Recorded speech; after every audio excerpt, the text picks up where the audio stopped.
Hi guys, welcome back with me again in this channel. So on today's video I'm gonna show you how to create an aggressive shake with scanning effect in CapCut. So you can start by importing your clips to CapCut, and I'm using two.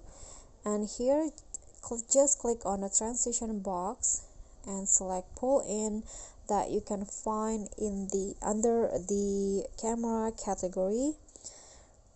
Adjust the duration, then click on a second clip, go to animation, and here select the collision animation under the in category.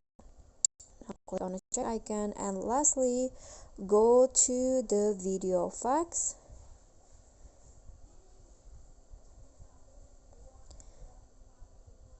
find the light effect category, and then here select the flood scanning effect. Click on the check icon, and now you can put it under the transition here, so in between the clips, and you are done. Here is the final result. Okay everyone, so that's all from me. Thank you so much for watching. Please don't forget to like, comment, subscribe, and also click on the thanks button. Bye.